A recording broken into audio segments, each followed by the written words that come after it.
Border Bangladesh সবসময় মাদক এবং চোরাচালান বিরোধী অভিযান পরিচালনার ক্ষেত্রে কিংবা মাদক রোধে, মাদক এবং চোরাচালান রোধে সবসময় তৎপর রয়েছে।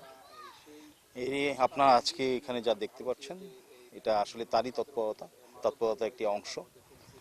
আমরা গতকাল আনুমানিক 4:45টার দিকে গোপন সংবাদের ভিত্তিতে জানতে পারি যে আমাদের বিবির বাজার আওতাধীন গোলাবাড়ি পোস্টের পাশ দিয়ে যে গোমতী নদী যাচ্ছে, এই গোমতী নদীর যে বহমান, সেই গোমতী নদীতে প্রচুর পরিমাণে মাদক চোরাচালান হওয়ার একটা সম্ভাবনা রয়েছে।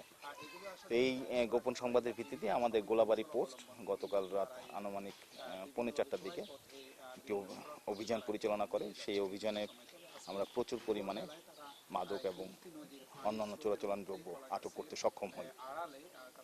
এখানে আমরা আপনার আনুমানিক 300 লিটার মদ, তারপরে আপনার 350 লিটারের মতো, 350 বোতলের মতো, 350 ক্যান আপনার বিয়ার এবং হচ্ছে গিয়ে 100 বোতলের মতো স্কাফ সিরাপ রয়েছে।